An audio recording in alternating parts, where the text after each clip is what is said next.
Here's exactly what I do if I had to restart my entire fitness journey all over again. If I was put back into my 14-year-old self and was asked to put on 80 plus pounds of majority of lean muscle mass again in the next couple of years, here's exactly what I do. Today we're going to talk you through how to actually physically get into the gym, sign up, and the problems that may occur when signing up, what to do on your first day, and how to get a correct training program and training modules to get you on the right track and actually making that muscle. And then also how to stay consistent further down the line and what to make of advanced decisions as you carry on progressing. So we've got you covered for the short term, for what to do right now, what you can do over the next couple of days, and then we've got advice for you over the long term, over the next few months and years, so you can stay on this track and actually make the progress that you truly desire. Chapter 1, signing up. You have the desire to go to the gym, or you have this half kind of want, kind of don't kind of mindset of like, oh yeah, I would go to the gym if it was right in front of me, but I don't really want to go through the hassle of signing papers and getting gym clothes and filling in forms and that sort of stuff. And I wish there was somewhere that I knew how to do it so then I could actually go and do it and make it easier. That's what we're going to go into today. So signing up is really simple. Depending on the gym that you go to, I would firstly suggest a website, always a website. So for example, I go to a Pure Gym, so I go on the Pure Gym website and I find a way to sign up online. If you can't sign up online, typically you've got like a gym in mind because you know there's a gym nearby. So if you know there's a gym nearby, then go into that gym, just brave it out, sign it up and go. It's that simple.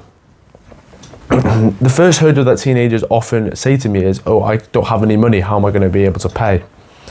And there's two options to this, and it really comes down to how bad you actually want it. Like, it genuinely comes down to how much desire you've got for this journey. And my first one is, get a part-time job.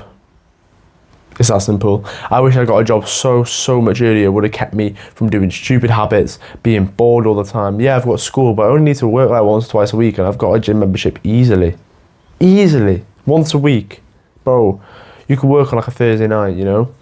And it would have kept me from doing, just wasting time. And again, it's weird. Signing up for a job is really similar to signing up to the gym. You go into the place, you give them the CV, you do that sort of thing, you fill in the form. So use the same advice for signing up to the gym as sign up for a job if you're scared about it. Literally just go in, hand them in your CV, or just be like, can I have a job please? And I'm guaranteed they'll teach you. Be like, oh, I'm just a kid, I want a job. And I guarantee they'll talk you through it. Just have a bit of social confidence, because a lot of people lack that in this like fucking generation. Have a bit of social confidence. Literally just start the conversation. Be like, oh, I'm just trying to go get a job. And then boom, you're in the conversation. Before you know it, you've got one and you can afford a gym membership. Or two, this is a good thing that I specifically used, was I did chores for my parents. My parents, as they got more and more invested into their own jobs, they had less time, obviously, for house maintenance, etc. So as we got older, we were then we were then told to clean the house. And then we'd get given jobs that we'd have to do for free, like non-negotiables, whatever. I get that. You'd be like, oh, well, I have to do them for free anyway.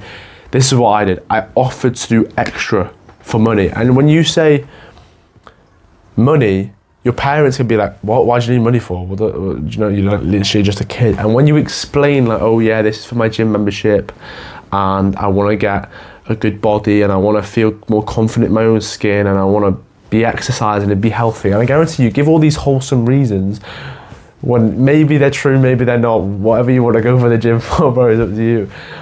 But when you give these reasons, they'll be like, oh, like he's actually wanted to do something productive with his life. Like he's actually wanted to do something that's going to help him in the future and he's going to be healthier. And 99.9% of parents will just be like, yeah, sound. And even if you're lucky, they might even pay it for free. They'll be like, you know what? You don't have to do the extra if you really care about this. And that's the key. You give the reason, like really care about the reason. Be like, oh, I really want to do it for my health, my fitness.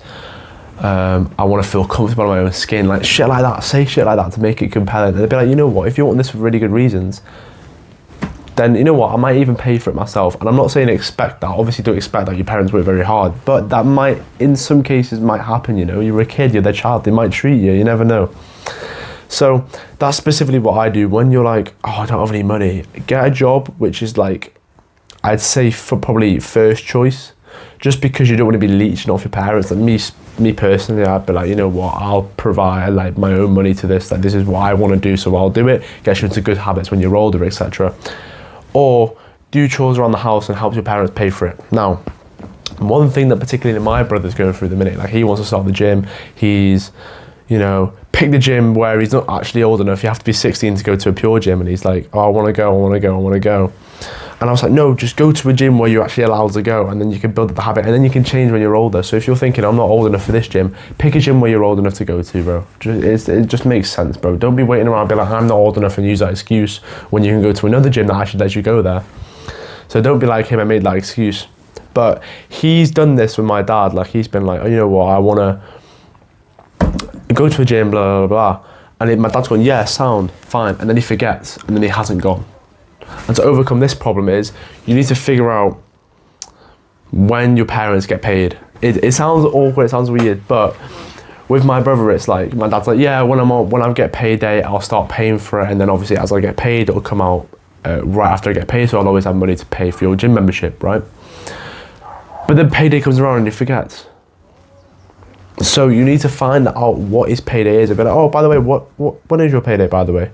Just ask that simple question, just so, and then literally just say, if you feel rude or anything, just be like, oh, just so I can remind you, because I really want to go to the gym. And I guarantee he'll tell you, oh yeah, it's the 24th this month, or something like that, you know? Like whatever it is. And then on the 24th, you set an alarm, you remind him, be like, oh, or maybe the 25th, be like, oh, you got paid now, can I please have my gym membership, please? Say it really nicely, and I guarantee your parents will be understanding, 100%. So that's the pivot way I'd sign up. If you have no money, that's the biggest problem, chores or jobs. Make sure to remind your parents of when it actually happens so you can stop procrastinating it. Pick a gym that you're actually old enough to go to and sign up. It's that simple. Fill in the forms. It might be a bit awkward. You might not know your bloody postcode or whatever. Figure it out. Ask your mum and dad. Get your mum and dad to help you. Get your older siblings to help you. And I guarantee you'll be completely fine.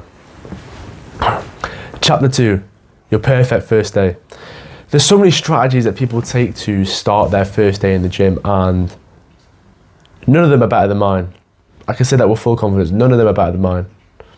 I did not do this when I first went to the gym, I did not know this knowledge, but as I've gone to the gym and learned this knowledge, I had to do this session anyway. It's weird because I had to do this session like a year in anyway, so it's like I might as well done it starting out and made it so much more progress. I've taught so much online about how you should train, rep ranges, intensity, number of sets, and this all comes into it. You need to first have a workout routine. So you need to have a workout routine. The top link in the description is where I sell my workout routines within a community full of guys who, you know, like-minded. You get personal access to messages of me, and you'll build the best physique that you ever could possibly build. So I provide workout routines in my paid product in the first link in the description, or you can just get a workout routine from whoever or wherever. Maybe your brother's got one, maybe your dad's got one, maybe you found one online, etc., etc., or you can make one yourself. Obviously, I would suggest mine because mine is the best, and you'll make so much more progress from that, but any workout routine will do. And then when you've got your workout routine, you need to understand that you'll be training in rep ranges. So that basically means that you will be trying to get between a certain number of reps. So you'll be picking a weight that you could do 6 to 10 reps with, and you'll be hitting failure, so you can't do any more reps within that range. That's what a rep range is, and you want to be training within these rep ranges. But obviously, if you've never gone to the gym, you don't know how heavy the weight's going to be to fall within that rep range, you know? So this is why I suggest the perfect first day protocol. This is the perfect day you can have to your first fitness journey, right? You walk in, you've got a set of exercises that are in your workout routine. Now you need to figure out, what weight can I do for all of these to meet my rep ranges? Just for a little tip, if you want like advice on rep ranges, I've got a short on rep ranges, I've also got a long form video on rep ranges, so just go on my channel, be like, oh, rep ranges in there, you'll be able to find the advice. But just really, really quick, for most compound exercises, pick between 6 to 10 reps, and then most like accessory exercises, so isolated ones, be like 8 to 12 or 10 to 15. It doesn't really matter, just choose one that you like, right? So for example, first exercise is bench press, 6 to 10 reps. I want you to just go and do bench press until you find a weight that you can do for 6, 7 or 8 reps around that range, because you're at the bottom of your rep range. Then now you know your weight for that exercise for your next session. And then I want you to do this for every single exercise. So I literally want you to go into the gym, right? Literally tomorrow, or whenever you sign up, preferably tomorrow, stop procrastinating on it. And do every exercise within your workout routine, whether it's chest, arms, legs, calves, it doesn't matter. You're gonna think like, oh, people are gonna look at me weird for doing legs and chest on the same day. No one cares, no one's looking at you. Just go and do it, right? And you need to find the weight for every single exercise that you're hitting at the bottom, preferably, of your rep range. And now you know what weights to do in your next session. So now when you go in your next session, you're like, shit, I'm gonna do this weight. I got this amount of many reps last session, so I'm trying to beat that score. That's the point of progress in the gym. You're trying to beat your score constantly. So that's the perfect first day. When your workout routine, have that weekly schedule, then use every exercise to then find your weights. Now you know your weights and rep ranges for your next session, and then just try and beat your score. And you're already about like ahead of 99% of the competition that are still doing 3 sets of 12 reps and not training till failure, bro. Like, you're already ahead of the competition. Chapter 3, consistency and mindset. So you've got into the gym finally, you've signed up, you've had your first day, you're excited, your motivation is carrying you through the first week, 2, 3 weeks, maybe a month into the gym journey. You're getting newbie gains and you're like hype, and you're like, oh my God, my physique is finally starting to change. Brilliant. But them newbie games start slowing down. You make less fast and less fast progress as time goes on. And this is the natural case of just being a lifter in general. As you get more advanced and advanced and advanced, your diminishing returns will decrease and decrease and decrease. You'll make less progress as you get further on in the journey. You can understand that, right? I would put on less muscle than 14-year-old version of me who's gone to the gym for the first time. That's because it's a new stimulus, you're going to get more growth from that. Whereas for me, the person that's been doing it and their body's accustomed to that is going to make less growth over time. It's just how it works. As you get more advanced, you make less fast progress. In general, anyway. So this is going to become demotivating for you, and I want you to understand this right now, because right now you may have a boost of motivation. You literally turn around and think, no, I'm never going to quit the gym, I'm never going to quit the gym. That's just your motivation talking. You need the humility and awareness to understand that that feeling isn't going to last forever. And if you can understand that, then you can understand what problems are going to occur in the future and how to like maneuver them and tackle them so you then overcome them. So I need you to understand with me now, your motivation right now isn't going to last forever. Understand that, please, first, and then we're going to talk about these things. So going when you don't feel like it, this is going to inevitably happen. You're going to get ill, hungover, you may just be tired, you may just not feel like it in general. I've increased my volume recently and I'm absolutely exhausted, but I'm still going to go because obviously I'm accustomed to a new training program. It's going to be fatiguing. I'm still going to fucking go. Of course I am. You know? So going when you don't feel like it is an extremely useful skill that you're going to need to have, because it's going to come up so much often. You may be feeling motivated right now, sometimes you'll feel like going, but half the time you won't feel like going. And if you only go when you feel like it, you're not going to be consistent enough to make progress. So going when you don't feel like it, and this is a technique that I like to call swindle technique. Other people call it one step at a time. So I don't have to go to the gym right now because I don't want to. I just have to get gym clothes on.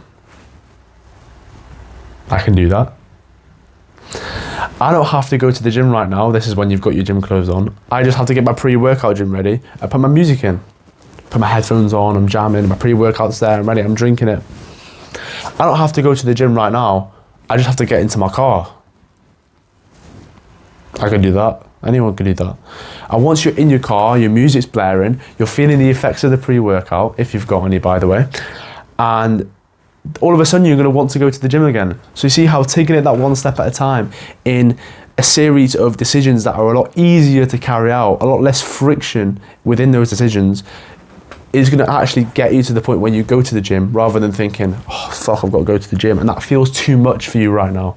You're overwhelmed, and of course you won't go because it's too much for you. But if you split it up into a lot of micro decisions that you can easily do, that'll gradually build you up to that final point anyway, that's going to allow you to become a lot more consistent. So a tip that I like to call the swindle technique, that's what I use to go when I don't feel like it. There's a whole video of that on my channel if you want to watch that in more depth. Please, please, please start using it. Write it up on your wall, put it on your workout routine so you remind yourself when you don't feel like going, put it on your alarm, just constantly remind yourself so you can have this idea in your mind. When I give advice about ideas and when I've received advice about having mindsets, I always forget about them. So writing them down for me, or having them on an alarm, or associating them with my gym workout, for example, helps me a lot to keep that fresh in my mind. And then finally, cosmetics to boost motivation. So buy a pre-workout, buy the new gym clothes. I just got this jumper from Gymshark, and I'm really excited to go to the gym today because I want to fucking wear it. I'm literally wearing it to record because I want to wear it. I'm excited to go. Pre-workout, headphones, new music. There can be so many different things that you can use to your advantage. I've got a new lifting belt. Oh, I'm at a new gym. Oh, there's new plates I want to use. There's a new PR I want to try. All these cosmetics that are going to allow you to be excited to go to the gym. So we've talked about not going when you don't feel like it, but wouldn't you want to feel like you want to go? Wouldn't you want to feel like you're excited to go and you're happy to go because you're in a happier mood? Of course you would. And these are the things that are going to allow you to do that. Cosmetics. So when people shit on pre-workout and people shit on like overspending on gym clothes, I think it's a good investment because I think, oh, I'm excited to go when I want to go, and I'm going to be more excited to go for a longer period of time. I'm going to be happier during my gym workout, and I'm going to make more gains because of that. And then also progression, getting excited over progression. Right now I'm hunting for 115 kg by the end of the year in bench press. And because I'm really excited over the progression in my bench press, I'm going all the time. I'm not overtraining, but I'm going when I have to because I'm excited to progress. So that's another way, another mindset that helps me consistency along the fitness journey as we get further on and more experienced. Be aware of these things, like I said. You may be motivated right now, but you will always be motivated. So be aware that you won't always be motivated so you can tackle these problems when they arise. Use a swindle technique to go when you don't feel like it. And also use cosmetics and progression to boost your motivation as you get further along down the fitness journey when diminishing returns and less progress can demotivate you. That is the perfect guide to how I would put on 80 plus pounds of majority of lean muscle from a 14-year-old in a couple of years if I had to restart my journey again. I hope this helps and it gives you a clear roadmap to how to start the gym, because a lot of people struggle at the first hurdle of starting. If you want extra boost of progress when you first start and you want to make rapid progress faster than the rest of the competition, my top link in the description is my course where again we can get you a top 1% physique in your age group and your teenage years, literally just like I did. Except you skip and learn all the mistakes that I did, so you do it a lot faster than me. It's like half the price of fucking Ultimate Team or FIFA. It's like half the price of that, you know? So if you're willing to spend £100 on FIFA, invest in your fitness journey. Or if you want a second link in the description, personal private advice from me, if there's something that I haven't covered in this video that you feel like you need to learn, or there's a question you want to ask me, message me on Instagram, I'm sure to reply. With all that said, have a good session today, bro, and I'll see you later.